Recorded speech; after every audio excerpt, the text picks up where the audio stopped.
Hey friends, welcome back. We are in the midst of a leadership development series totally geared towards regional leadership. So we're taking our teachings from Jim Sullivan's book, Multi-Unit Leadership. Today we're talking about principle number 5 or characteristic number 5, which Jim calls the marketing guru.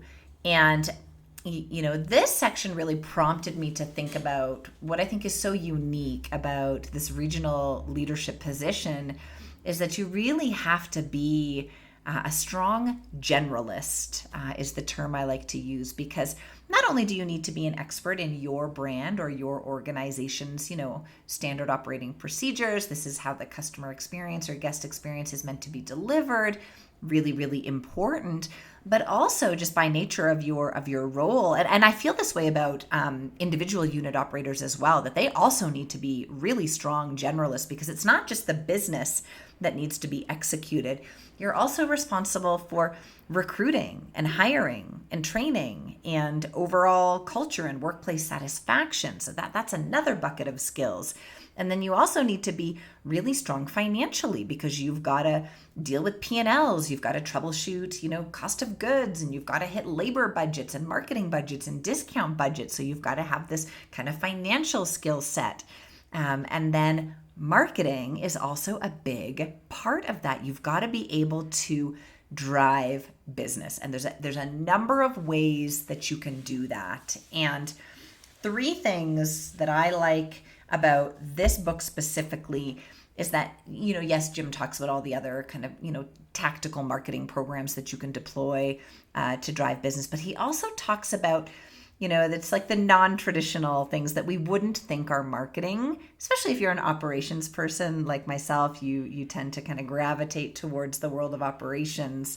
So I really like that Jim breaks down marketing in a way that helps you understand that marketing is more than kind of bounce back coupons or loyalty cards. So I'm going to lean into kind of 3 things that really resonated with me. First and foremost, that the goal is every customer leaves happy. This is the best marketing you can do, friends, is to double down on your guest experience or your customer experience. Because man, if you build a culture in your stores and in your regions where the customer is why, the guest is why, we lean in and make sure that every guest, every time, every day, every shift has an amazing experience. That might be all the marketing you ever need to do for your business, because they're going to tell their friends, they're going to shout about you on social media, they're going to give you all kinds of this kind of grassroots sales driving activity that you can't pay for this stuff. Like, this is real, honest to goodness, organic. Customers raving about your business is going to drive people to the door. So the best regional leaders in the business know that the best marketing is your guest experience being delivered flawlessly every single time. And when it goes wrong, because I know people are going to say, well, Laura, it's not a perfect world. Not every customer experience can be perfect. Yeah, I get that. Don't forget, I'm from this world too. So I understand that, sometimes that bus pulls up at 3:00 in the afternoon and you've made your cuts and you got a server and a cook and yourself on the floor, and it's only going to be so good. But it's how you handle that situation, how you recover that situation, how you communicate with the guest or the customer that ultimately determines if they're going to come back or not. They don't expect perfection, but they do expect, acknowledgement and to rectify the situation if something goes wrong. So goal number 1, every customer leaves happy. Goal number 2, connecting the store to the community. Oh, I think this is so powerful, so important. Yes, it's a great way to kind of build your reputation in the community. And yes, you're going to drive folks to the business because of the work that you do in the community. But it just feels good. It's the right thing to do, to figure out who's in your community, how can you help them, how can you support them. Do you have little league teams that you can support? Do you have churches in the community that you can, do something to help them in their organization? I think the best leaders that I've seen in this kind of regional leadership perspective, they lean in with their store leaders on a store-by-store basis to build a community engagement plan and how they're going to reach back into the community to support them, because that support comes back tenfold, believe me. The last thing that I think is vitally important that we absolutely, number one, as industry leaders, we don't spend enough time talking about this skill. As regional leaders, certainly not, and as store leaders as well. So I think that it's very, very important to understand your competition, to understand who else is in the community that does what you do. Have you been there? Have you watched them in action? How does your offer or your service or your experience stack up against theirs?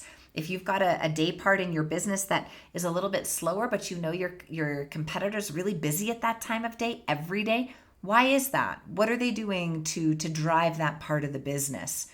I'm not saying that we need to copy what our competition is doing. Absolutely not. The best thing you can do is double down on the basics, double down on your brand promise and your customer experience. But it's really important to know what the competition is doing, who's in your trading area, and who might be coming to your trading area. The best way to combat a big competitor moving into your neighborhood is to, number one, to know that you're coming, and then number two, get your ducks in a row. Really focus back on those basics. Focus back on the guest experience or the customer experience. Sharpen all the tools in your toolbox. To really just lean into the guest, the customer, your team, and your community. Because if you're crushing it in all three of those areas, you're not going to lose any staff to the competitor because they're happy. Why would they leave? If they're happy, they have a great time coming to work, they feel respected, they feel coached, they feel appreciated, they're not going to have their heads up to go and look elsewhere.